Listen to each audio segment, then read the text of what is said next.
Hello everyone, and welcome back to another episode of Impact Factor. I'm your host, Katie Van Aken, and today I'm going to dive a little deeper into a topic I mentioned in a previous episode. Managing an advisor-advisee relationship is one of the most important things you can do as a PhD student to make yourself successful. And so I want to dig a little deeper into that and tell you why, and also give you some tips and tricks for doing that right off the bat.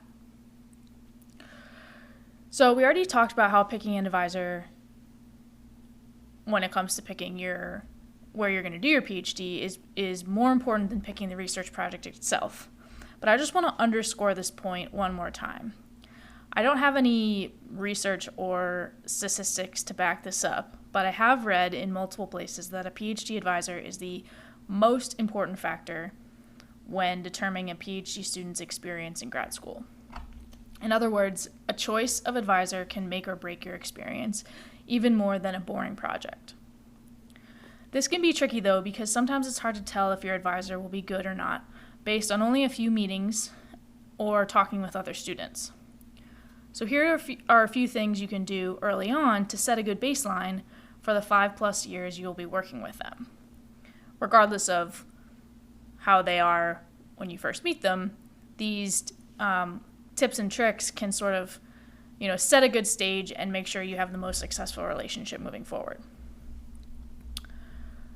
So first of all, one of the places where the advisor-advisee relationship can get a little touchy is when you're discussing your research project and what direction to go in.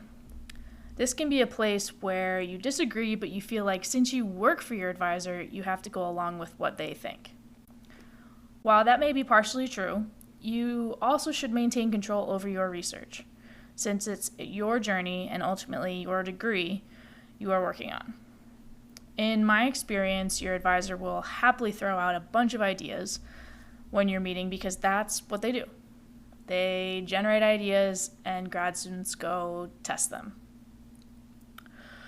But because they are so removed, often they're removed enough from the lab and from the actual experiments themselves, many times you'll know right away that their ideas are maybe not worth spending a whole bunch of time on.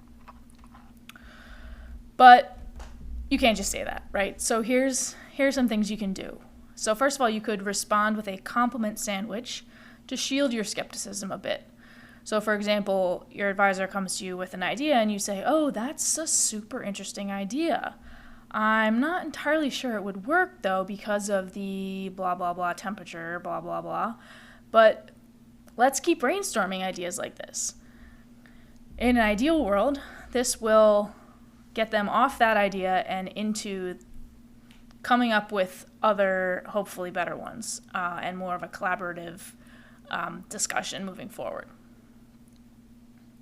Another related strategy, relies on the fact that advisors have a million things to think about, and often a specific research suggestion that they make is not really on the list of the most highly memorable things they're focused on. So, for example, if you receive a crazy research suggestion, you can pretty much just nod and write it down, and likely they will have forgotten about it by the next day. This is good too because you'll always have that kind of crazy idea that you could always go back to. But unless you're the one who's jumping right into it and reminding them next time you talk, it's very unlikely that they have written that in their diary and they're going to ask you about it the next day. And oftentimes they throw out the craziest ideas, and those are definitely the ones they don't remember because they're the craziest ones.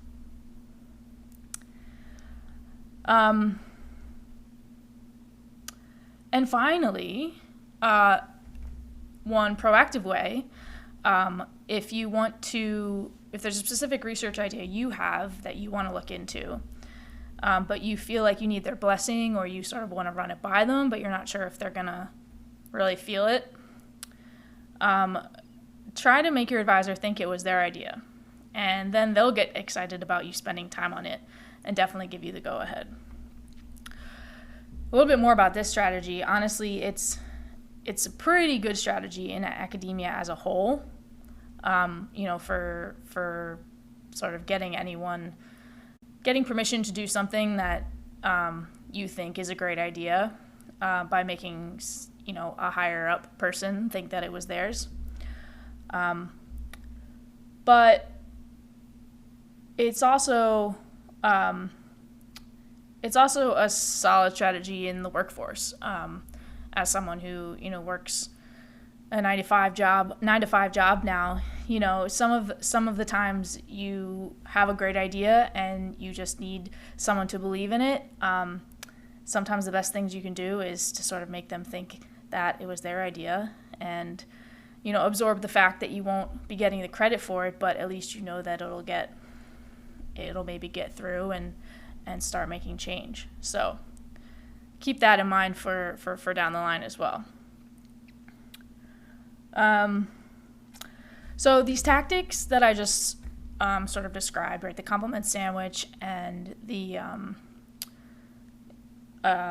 allowing them to sort of forget it, and even the proactive one of making them think the idea was theirs, these are all helpful when you're in these specific situations, and sort of just need to deal with the fact that that you guys aren't on the same page, right?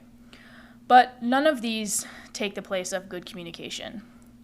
And I think I mentioned this before, but especially in the beginning when you're building this relationship with your advisor, the best thing to do is to be upfront with them about what you're interested in, what you think you want to do after grad school, and how they can help you get there.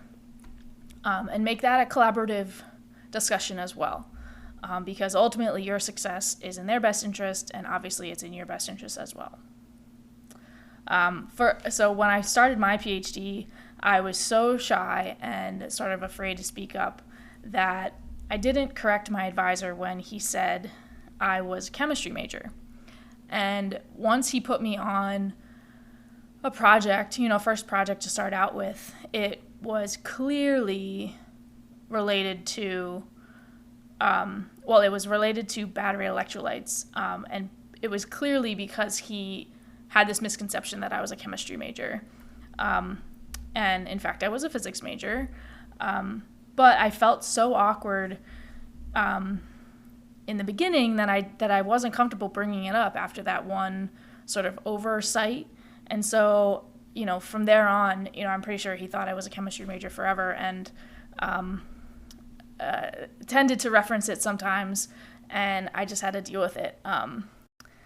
Now, my initial project maybe wasn't the best fit because of my experience, but I certainly learned a ton about chemistry by necessity, and I actually had, a decent experience, and turned the project into a couple other different directions, and it was fine. But that is a what not to do situation, and an emphasis for communicating clearly early on what your goals are and what your interests are. So, okay. So next thing in navigating your advisor relationship is group meetings. Let's talk about group meetings. So this is a broad statement, but as far as I know, most research groups at universities generally have some sort of group meeting, maybe once or twice a week, where the students can all share data, have discussions, get feedback, and potentially share these results and data with the advisor. We'll talk more about group meetings in another episode, because they're a whole beast in themselves. But I want to focus here on how you can use group meetings to your advantage when it comes to building that relationship. So depending on the size of your group, this might be the most regularly scheduled time you have where you get to share what you're working on with your advisor. Especially if they're more hands-off and the group is super big and you don't have a lot of one-on-one time. If the advisor commits to coming to these meetings, this might be your opportunity to really share what you have been doing for the past week. I have never seen an advisor be more pissed off than when they ask who's next to show data and nobody raises their hand. I think it's because it's just sort of a visual indication to them that nobody's doing any work, which obviously isn't true, but that seems to be how it comes across. So here's my tried and true trick for this. And this is a trick I have shared with many students who came after me, and I still hear from students that it's one of the most useful pieces of advice they received. And here it is. Always have some data in your back pocket. So let me elaborate. Let's say your main project isn't going super well, and so this week, group meeting's coming up and you don't have anything to show. You can always pull out your back pocket data and say, here's actually something else interesting I found, and I was wondering if the group had any thoughts on it. So how do you get this data? Well, so while working in the lab on your main project, for example, always take any opportunity to try something else, maybe tangential to your project, maybe a smaller sort of side project. Then keep this data growing and going on in the background. So when you come to it, and you inevitably will end up in a situation where your advisor is saying, "What have you been doing?" You can pull this out without sort of having to explain away the fact that your experiments are failing and you therefore have no real data. I know this doesn't sound like an earth-shattering trick, but it really helps because you don't want to gain any reputation as the student who isn't doing anything because you don't have anything new to show. And you may be spending 12-hour days working in the lab and just not having any success, and this will protect you from that sort of automatic assumption that people make when you say, "I don't have anything new." So the simple trick is make sure you never reveal your whole hand. Make sure you have some data, some results, or ideas tucked away for when you need it in this situation. If any of you try this and want to let me know how it goes, I would love to hear it. And the last thing I want to touch on in this week's episode is the age-old question of, is your PI your mentor, your boss, your advisor, or all three? This can be a tricky question, and yet it is one that can really affect how you view your relationship with this person. On the one hand, your PI may have a grant that's paying your stipend, so that feels sort of like a boss relationship. On the other hand, you are a student in the department and your PI wants you to succeed in getting your degree, so that's more of like an advisor role. And then toward the end of your degree, you'll likely lean on your PI for job recommendations or connections to get you to your next step, which is more of what a mentor would do. So my advice to navigating this weird relationship is to never lose sight of those three roles that they serve. Early on, they may feel more like a boss, giving you a research project to get your feet wet, maybe even teaching you how to do some things hands-on or in person. Once you're solidly working on your own dissertation project, though, and you're more autonomous, it may feel more like an advisor relationship, where they are there to help and encourage you.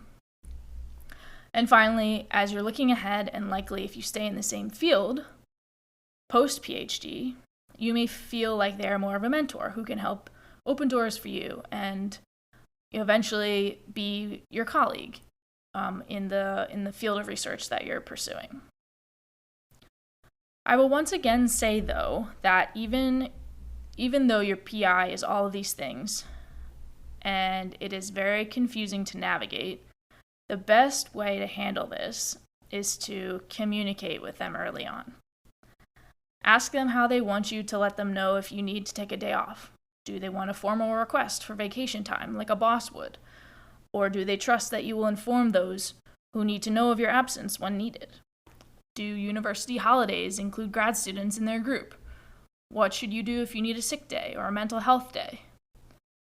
Many of these questions become clear when you either have a boss or a mentor. But since you have a boss, advisor, mentor, the best thing to do is just ask. All right. So that wraps up this week's episode. I'm hoping to have another interview next week, so be on the lookout for episode announcements on Instagram. Don't forget to follow us at Impact Factor Pod and DM with any questions you have, or if you want to be interviewed on the show. And I hope you all have a fantastic week.